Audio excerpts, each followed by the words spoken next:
बिस्मिल्लाहिर्रहमानिर्रहीम। मेरा नाम डॉक्टर अहमद एजाज़ है और मैं सिविल होम्यो क्लिनिक से हैदराबाद पाकिस्तान से आपसे मुखातब हूँ। आज हम बात करेंगे कि होम्योपैथिक वैक्सीनेशन के जो कंसेप्ट है वो क्या है।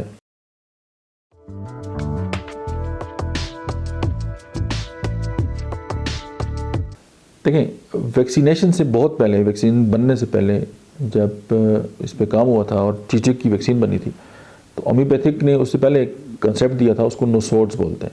नोसोड मीन डिजीज़ प्रोडक्ट, यानी ऐसी दवाएं जो बीमारियों के मवाद से बनती हैं उनको हम नोसोड बोलते हैं होम्योपैथी में।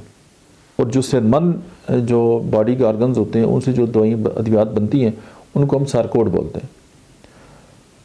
ये एक दो ज़बरदस्त चीज़ें हैं और समटाइम बहुत सारे लोग हम इसको आपस में गलत मतलब भी कर लेते हैं।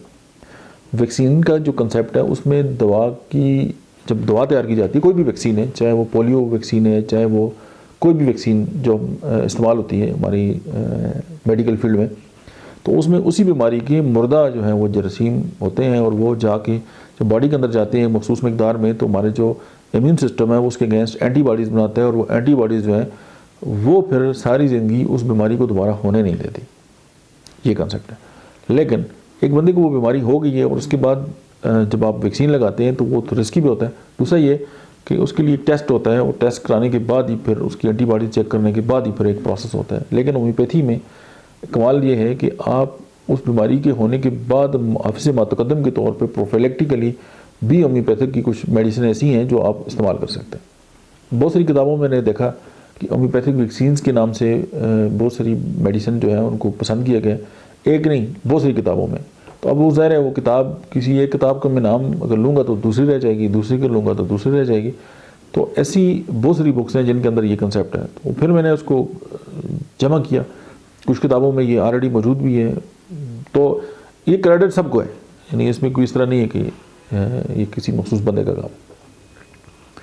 मसलन एक बंदा है, उसको फीवर हो गया, सुर्ख बुखार हम जिसको कहते हैं, और स्कारलेट फीवर, टाइफाइड बुखार है, टाइफाइड थोड़ा सा बिगड़ गया और कुछ लोगों में ये बुखार फिर बार बार होता है, सालों से जान नहीं छोड़ता, अपनी शक्ल चेंज कर लेते हैं, अचानक आएगा अचानक चला जाएगा।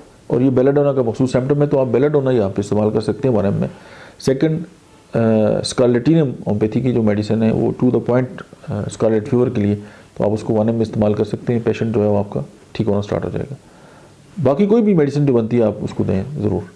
अगर डिफ्थेरिया है, आजकल ये ना होने के बराबर है, वैक्सीनेशन पे बड़ा काम हुआ है। अच्छा, मैं ये जो आपके साथ ये जो वीडियो बना रहा हूँ इसका मतलब हरगिज़ नहीं है कि आप वैक्सीन लगाना छोड़ दें। उसकी अपनी एक वैल्यू है और वो गवर्नमेंट का जो प्रोग्राम है आप उसको ज़रूर फॉलो करें। ये एक यानी कि स्पोर्टिव मेडिसिन के तौर पे बता रहा हूँ कि आपकी नॉलेज में ये बात हो कि एक आपके पास एक दूसरा ऑप्शन भी ऑलरेडी मौजूद है।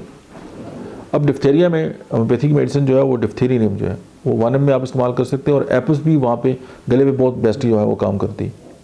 अगर बार बार एक्सरबेशन ऑफ क्रॉनिक जो टॉन्सिलाइटिस है, बार बार टॉन्सिल्स हो रहे हैं, तो ब्राइटाकार्ब is one of the best medicine आप पेशेंट को दे सकते हैं।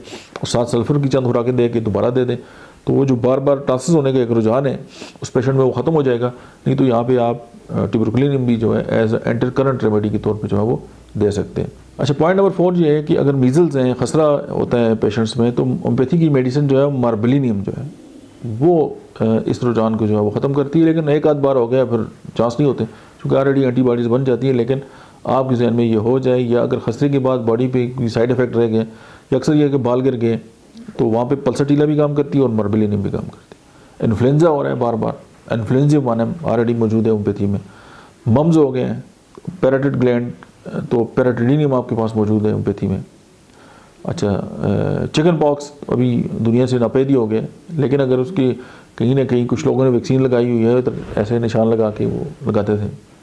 तो वेरियोलाइनम होम्योपैथी में ऑलरेडी मौजूद है और मेलेंड्रियम होम्योपैथी की मेडिसिन 1 ml में आप यूज़ कर सकते हैं। हैज़ा जो है, कॉलरा है, तो वरेट्रम एल्बम जो है आपके पास है 1 ml में। आर्सेनिक एल्बम जो है आपके पास मौजूद है। किप्रोमेट जो है वो आपके पास मौजूद है, तो आप इसको 200 में इस्तेमाल कर सकते हैं। अच्छा, बुखार इकाई है फीवर जिसको कहते हैं, जब ये फसल कटती है तो उसके बाद एक एलर्जी आती है, उसको है फीवर बोलते हैं, यूरोप में बहुत ज़्यादा है। तो आर्सेनिक एल्बम जो है आप इस्तेमाल कर सकते हैं यहाँ पे। हाइड्रोफोबिनियम होम्योपैथी की एक मेडिसिन है, जब रेबीज़ के लिए इस्तेमाल होती है, लेकिन रेबीज़ की वैक्सीन भी आपने ज़रूर लगानी है।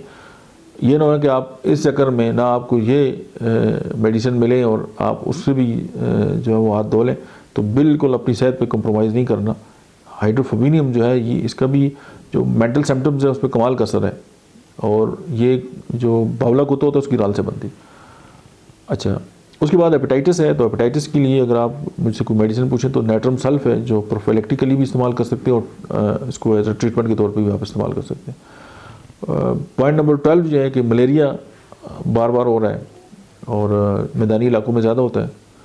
तो मलेरिया ऑफ होम्योपैथी की मेडिसिन है, आप इसको इस्तेमाल कर सकते हैं। टेटनस जो है, चोट लग गई है या तशन्नुज हो गया, तो लेडम पाल्स्टर इंथूजा वानम। अच्छा, क्रॉप जो है वो खांसी है तो उसमें फास्फोरस वानम आप इसको देख सकते हैं। एड्स से प्रोफिलैक्टिकली जो है बचाव के लिए वेनेडियम 1 mg। और अगर वोपिंग कफ है जिसको हम काली खांसी कहते हैं, पर्टोसिन होम्योपैथिक मेडिसिन जो है वो नसोड है उससे बनती है, तो आप उसको इस्तेमाल कर सकते हैं। अपेंडिक्स में जो है वो आयरस 10x ब्रायोनिया भी है और स्ट्राइनम भी है, आप इसको यूज़ कर सकते हैं। अगर फोड़े जो है वो ठीक नहीं हो रहे तो गन पाउडर जो है आप इस्तेमाल करें। उसके बाद जो एंटीवायरल जो है वो होम्योपैथी की मेडिसिन जो है वो काली मेयर है। बहुत सारी मेडिसिन है, इवन स्टॉक्स बहुत बड़ी मेडिसिन है, लेकिन आप वायरसी अमराज में बायोकेमिकली भी काली मेयर का इस्तेमाल करके जो पेशेंट है उसकी जो टेंडेंसी है इस तरह की जो इश्यूज़ हैं उनसे आप ख़त्म कर सकते हैं। उसके बाद अगर किसी को हर्पीज़ होता है, इसको लोकल लैंग्वेज में लंबा भी कहते हैं, तो ये बेसिकली एक वायरल इन्फेक्शन है।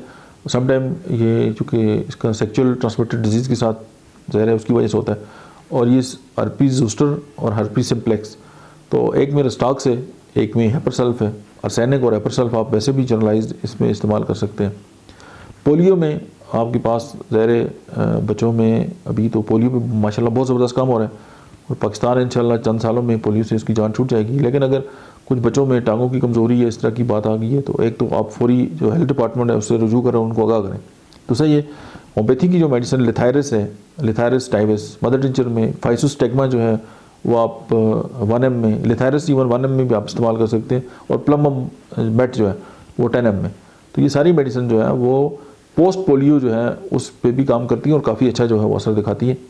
तो ये हमने 20, 21, 22 मेडिसिन थी जो आपके सामने रखी है, तो आप इनको ज़रा नॉलेज के तौर पे आप लें और इनका कंपेटिव स्टडी करके तो ज़िंदगी लोगों की ज़िंदगियों में रंग भरें। और एक डॉक्टर का काम किसी मखसूस तरीका इलाज की तरवीज नहीं होता, डॉक्टर का काम जो है वो लोगों को बेहतर उनकी सेहत की जो फराहमी है उसको बहाल करना होता है, और उसके बारे में अपने नॉलेज की लिमिटेशन को देखते हुए उन लोगों की ज़िंदगी जो है उसमें बेहतरी लानी होती है। मुझे उम्मीद है कि ये वीडियो आपके काम आएगी, और अगर आपका कोई होम्योपैथी का शदाई है तो आप उसके साथ ज़रूर शेयर करें। Thank you very much.